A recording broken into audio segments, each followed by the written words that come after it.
డబ్బు, అనారోగ్యం, ఉద్యోగం, వ్యాపారం, అప్పులతో బాధపడుతున్నారా? మీకోసమే లాంచ్ యువర్ ఫ్యూచర్ ప్రోగ్రామ్. నమస్తే, సుమన్ టీవీకి స్వాగతం. ప్రస్తుతం మనతో ఉన్నారండి ప్రముఖ ఆధ్యాత్మికవేత్త డాక్టర్ అనంత లక్ష్మమ్మ. అమ్మతో పోలాల అమావాస్య గురించి మాట్లాడదాం. అమ్మ నమస్తే. అమ్మ నమస్తే అమ్మ. అమ్మ, ఇప్పుడు ఈ శ్రావణ మాసంలో పోలాల అమావాస్య వస్తుంది. అయితే గోదావరి అటువైపు బాగా చేసుకుంటాం. అవునమ్మా. అయితే పురాణంలో ఏమన్నా ఇప్పుడు వీళ్ళు చేసుకునే దానికి అమావాస్యకి ఏమన్నా సంబంధం ఉందా అమ్మ? అంటే పోలాల అమావాస్య అంటే శ్రావణ కృష్ణ అమావాస్య, దానికి సంబంధించి పురాణ గాథ ఒకటి ఉంది. అదిను మీరు అడిగినటువంటి గోదావరి జిల్లాలో చేసే పోలాల అమావాస్య ఒక వ్రతంలాగా చేస్తారే, దానికి ఎటువంటి సంబంధం లేదు. ఇది అది వేరు. కాకపోతే రెండు కూడా సంతానానికి సంబంధించిందే అయి ఉంటుంది.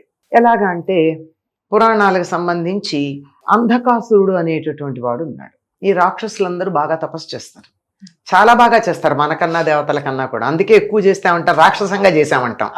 అంత బాగా చేసి శివుణ్ణి మెప్పించాడు. ఏవో వరాలు తీసుకున్నాడు. ఆ వరాల వల్ల వాడికి చాలా గొప్పగా బలము అవన్నీ వచ్చాయి. వచ్చే బలం వచ్చేటప్పటికల్లా పొగరు వస్తుంది, అహంకారం. ఈ అహంకారంతో లోకంలో అందరికన్నా అందగత్త ఎవరంటే పార్వతీదేవి కదా. పార్వతీదేవి మీద అతడికి మోజు కలిగింది. చూసారా ఎలా కోడనివి ఎలా వస్తాయో. అంటే వినాశకాలే విపరీత బుద్ధి అని ఇన్ని రకాలైనటువంటి వరాలు పొందినవాడు నశించాలంటే ఇట్లాంటిది ఏదో ఒకటి ఉండాలిగా, లేకపోతే ఎందుకు నశిస్తాడు? ఆ పార్వతీదేవిని బలవంతం చేయబోయే సందర్భంలో గుమ్మంలో కాపలా ఉన్నటువంటి నంది వాణ్ణి పొడిచి అమ్మవారిని కాపాడతాడు. శివుడు సంతోషించి వరం కోరుకోమంటే, ఈ వరం కోరుకోవడానికి ఏమన్నాడంటే, నన్ను ఈ శ్రావణ బహుళ అమావాస్య నాడు పూజించేట్టు చేయమన్నాడు. ఎందుకు అంటే, ఒకప్పుడు శిలాదుడు అనేటటువంటి ఒక మహర్షికి తాను దొరికేట.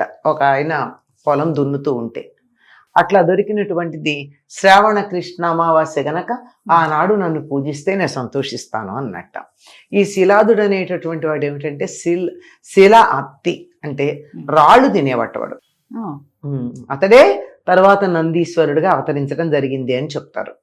అలా నందీశ్వరుడు శిలాదుడికి దొరికినటువంటి రోజుగా శ్రావణ కృష్ణ అమావాస్య అని చెప్తారు. కనుక ఆనాడు నన్ను పూజిస్తే నేను సంతోషపడతాను అన్నాడు. ఎందుకు దీనికి పోలమాస్య అని పేరు ఎందుకు వచ్చింది? పోలాల అమావాస్య అని కాక పోలామాస్య అని కూడా అంటారు. పోలామ అంటే బాగా కడుపు నిండా తిని నెమరు వేస్తూ పడుకున్నటువంటి వృషభం అని అర్థం. ఆకలితో తింటున్నది కాదు, తినడం అయిపోయి నెమరేసుకుంటాయి కదా, అలా నెమరు వేస్తూ విశ్రాంతిగా ఉన్నటువంటిది. అంటే వృషభానికి కడుపు నిండా ఆహారం పెట్టినట్టయితే అది ప్రశాంతంగా కూర్చొని నెమరు వేసుకుంటూ ఉంటుంది. ఆ స్థితిలో ఉన్నటువంటి వృషభాన్ని పూజించే రోజు.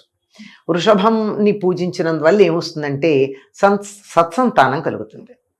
దాన్ని వృషోత్సర్జనం అనేటువంటి ఒక కార్యక్రమంగా చేస్తారు. అంటే ఆవుకిను ఒక కోడెదూడకి వివాహం చేసి ఆ కోడెదూడ నచ్చుపోసి ఆబోతుగా వదిలేస్తారు. మామూలుగా ఎద్దైతే దానికి సంతానాన్ని పొందే అవకాశం లేకుండా చేసి దాన్ని బళ్ళకు కడతారు. కానీ అది పిల్లల్ని కనాలి అంటే మరి ఆవు దూడలు కావాలంటే ఎద్దుని అచ్చుపోసి వదలడం జరుగుతుంది. అలా అచ్చుపోసి వదిలేటటువంటి సందర్భంలో ఆవుకిను ఒక కోడెదూడకి వివాహం చేసి అచ్చుపోసి వదులుతారన్నమాట. దాని వృషోత్సర్జనము అంటారు. ఇది కూడా మంచి సంతానం పొందడానికి ఒకానొక అవకాశంగా సంతానం పొందడానికి పనికొచ్చేటటువంటి కార్యక్రమంగా చెప్తారు. అటువంటి దాన్ని గోదావరి జిల్లాలో పోలాల అమావాస్య అనే పేరుతో చేస్తారు. ఈ పోలాల అమావాస్య నాడు ఏం చేస్తారంటే కంది పిలక నుంచి వచ్చిన గొడుగులాగా ఉండేదాన్ని పూజిస్తారు. కంది పిలక ఇలా ఉంటుంది, దాంట్లోంచి ఒక మొక్క వచ్చిందంటే ఇలా వచ్చి అన్ని వైపులకి ఇలా ఆకులు వస్తాయి, చాలా అందంగా ఉంటుంది. రకరకాల నగిషీలతో ఉన్న గొడుగులాగా ఉంటుంది, ఒకే ఒక ఆకది. అలా ఉండేదాన్ని పూజించడం జరుగుతూ ఉంటుంది.